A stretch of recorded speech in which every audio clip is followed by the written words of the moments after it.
Selamat datang kembali. Hari ini kita kupas tuntas bab 1 buku Chris Anderson, The Long Tail. Kita pakai kutipan langsung dari babnya nih. Oke, siap. Misi kita kali ini mau coba pahami gimana sih internet itu ya secara fundamental mengubah pasar dan budaya kita. Dulu kan kita fokusnya ke hits aja ya, produk-produk populer. Nah, sekarang muncul kekuatan baru dari yang namanya niche. Produk ceruk ya. Betul. Kita lihat nanti gimana ini ngaruh ke apa yang Nanda temukan dan konsumsi sehari-hari. Menarik. Oke, kita bongkar langsung ya. Pernah nggak sih Anda kepikiran kalau di layanan musik digital itu hampir semua lagu laku? Maksudnya gimana tuh? Ya laku atau paling nggak pernah diputar sekali gitu. Bahkan lagu yang paling nggak populer sekalipun. Nah ini nih, salah satu temuan yang lumayan mengejutkan namanya aturan 98%. Oke.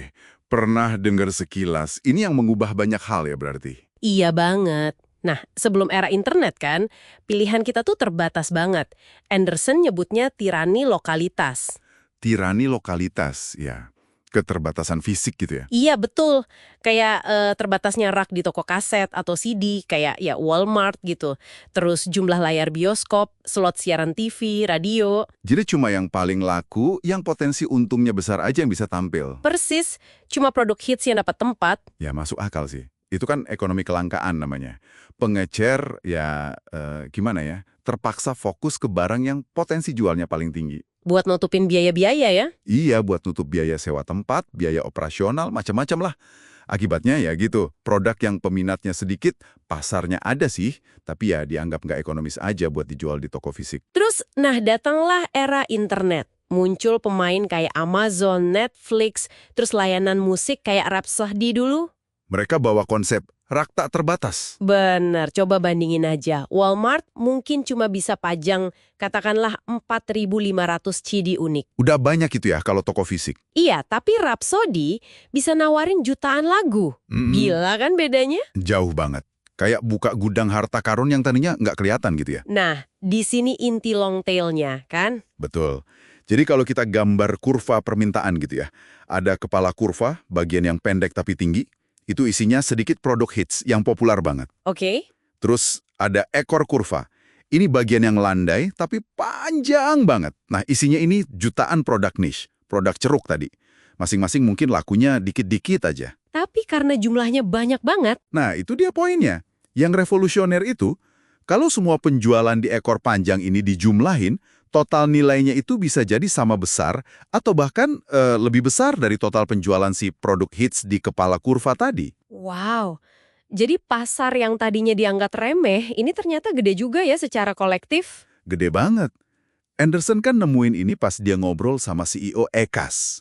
Itu layanan jukebox digital. Oh ya? Gimana ceritanya? Ternyata, 98% dari semua lagu di katalog mereka, jutaan lagu.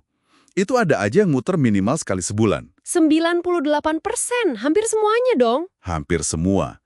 Angka yang mirip juga ditemuin di Netflix waktu itu. Sekitar 95% DVD mereka pernah disewa. Terus ada perkiraan independen buat Amazon. Sekitar 98% dari 100.000 buku teratas mereka juga laku, minimal sekali. Jadi ini bukan kebetulan ya, tapi emang polanya gitu.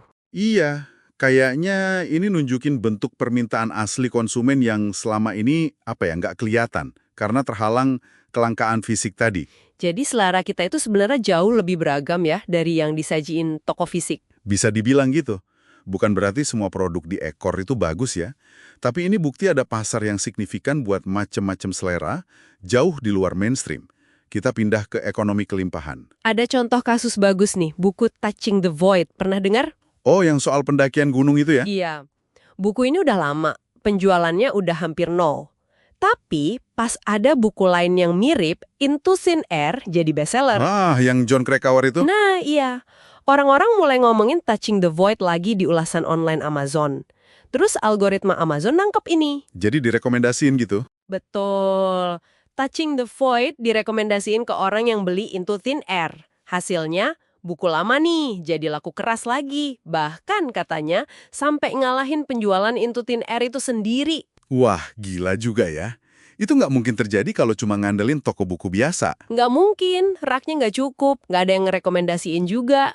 Nah, Kisah itu nunjukin pentingnya peran filter di era kelimpahan ini. Filter, maksudnya penyaring gitu. Iya, penyaring informasi. Kayak sistem rekomendasi di Amazon atau Netflix, terus ulasan dari pengguna lain, rating, blog, mesin pencari, semua itu kan bantu kita navigasi lautan pilihan. Biar nggak tenggelam di antara jutaan pilihan ya. Betul, membantu Anda nemuin needs yang pas sama selera spesifik Anda. Ini yang bikin kita bebas dari tirani selera masa tadi, dan bikin budaya jadi lebih kaya, lebih beragam. Oke, jadi kalau dirangkum ya, retail online itu mendobrak batasan fisik. Ya, Terus muncul deh potensi pasar raksasa dari produk-produk niche si Longtail ini. betul. Terus aturan 98% itu bukti kalau permintaan buat keragaman ini memang ada dan besar. Nyata. Dan terakhir, filter digital bantu kita nemuin barang-barang di Longtail itu. Sip. Kurang lebih gitu intinya. Jadi apa artinya ini semua buat kita, buat Anda yang dengerin? Jelas banget kita lihat ada pergeseran besar ya. Dari dunia yang serba terbatas ke dunia yang pilihannya melimpah ruah. Fenomena Longtail ini nunjukin kalau selera kita semua, ini secara kolektif ternyata jauh lebih warna-warni daripada yang mungkin kita kira. Atau yang bisa dilayani sama pasar tradisional dulu. Iya. Dan ini munculin pertanyaan lanjutan yang menarik juga buat Anda renungkan. Apa tuh? Ya, dengan akses ke hampir semua hal, musik, film, buku, berita, apa aja, gimana ini akhirnya membentuk ulang definisi budaya populer itu sendiri? Bener juga.